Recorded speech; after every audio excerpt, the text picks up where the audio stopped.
Going through withdrawals can be a very dangerous thing when you suffer from alcohol use disorder, especially if you have a family member and they're going through it and they think they're going to go through it on their own. Maybe they've been drinking for weeks or even months or for a very long period of time, and for whatever reason they've decided to stop cold turkey, and they start dry heaving and vomiting and really going through the shakes.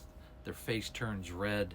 I mean, it's a lot of stress on the body, and I always say that if you've been drinking for a period of time, you need to go through a professional detox where you can have physicians, taking your vitals to make sure your blood pressure, your heart is not being too affected. It's an amazing stress on your body, and the reason why I talk about it, because so many people will go through it on their own, and it can cost you your life. Quite frankly, you can have a stroke, you can have a heart attack, you can go through convulsions, and a person can even pass away from it, especially if you've been drinking high content alcohol for a long period of time.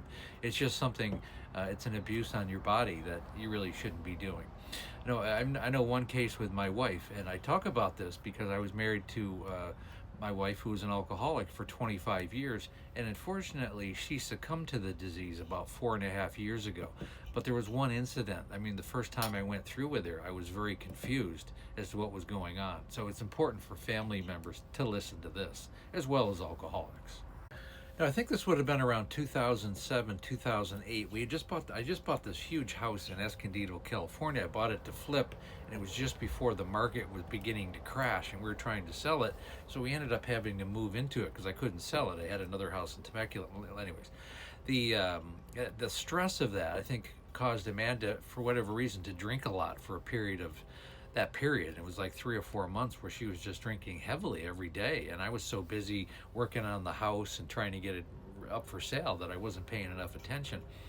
But eventually, when we moved in, I had found two of her big wine bottles, and she had hid them in the clothes hamster, where she put the dirty clothes, and I found them and I hid them, which was probably not the smartest thing on my part, because that was all the alcohol that she had in the house, and she started going through withdrawals. And at the time, I hadn't been around that day because I was out working, and I came home and I heard, dry heaving from the time I walked in the front door, and I ran upstairs to see what was going on. And when I got to the upper bedroom, because the entire third floor of the house, it had 3 floors, was this huge master bedroom, and I ran to the bathroom, and there was vomit and blood from the bed all the way into the bathroom, just bodily fluids, and I was like, it looked like somebody had been almost butchered. It was hideous, and the smell was unbelievable. I tell this because it's something that you shouldn't be going through. Okay, you shouldn't have to experience this. My wife was curled up in the fetal position around the toilet. Her face was completely beet red. She hadn't taken her thyroid medication, so her hormones were going through the roof, and it was, it added to her overall discomfort. And she just looked at me. She goes, I've got to get something to drink. I'm gonna just die. And I remember at the time I didn't know enough about it. I didn't understand what she was going through, and my attitude as a family member was, well, if this is so bad, maybe it'll make you stop. Like like I had any concept. And unfortunately, it went on for another day, and she was getting obviously very dehydrated. She couldn't drink anything, and I could tell it was very stressful on her.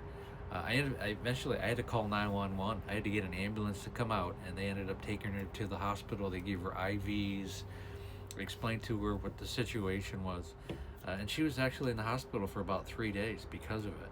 And a lot of it was just my own ignorance on my part, because I thought it would teach her a lesson as a family member. So if you're ever in that situation, don't teach them a lesson as a family member. Get them to an ER or get them to a professional detox. And honestly, if you have to, worst case scenario, give them a little bit of alcohol so that they can at least come down and get back to some kind of even keel, as crazy as that sounds. And back then, I was being tough. I was like, no, you're not getting any alcohol anymore, which may or may not have been the correct decision, but I was hoping it would be a deterrent for the future. And unfortunately for family members, and I make this, it's not always wise to think take their alcohol away and think that's going to be a deterrent, because nothing could be further from the case.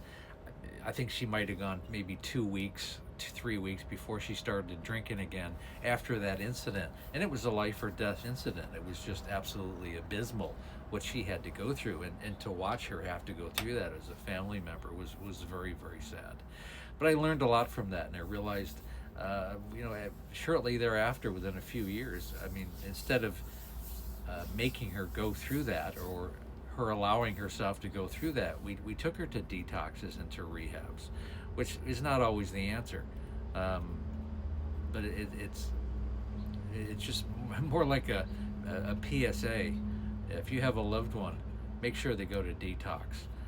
Don't project your anger and your frustration and your hard lining onto them, because it can cost them their life, quite frankly. And again, I want to point out, I go live Monday through Friday right around 6 o'clock Pacific Standard Time, 9 o'clock Eastern Standard Time. We also have the Facebook group. It's called There's an Alcoholic in the Family. Link is in the bio.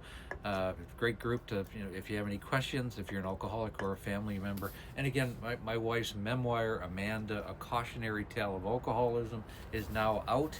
You can order it, pre-order. Go to my link in the link tree, go to the website, and the PayPal button will pop right up, and you can go through the website and look at all kinds of pictures and things. And I hope that helps. We'll talk to you soon. Thanks for listening.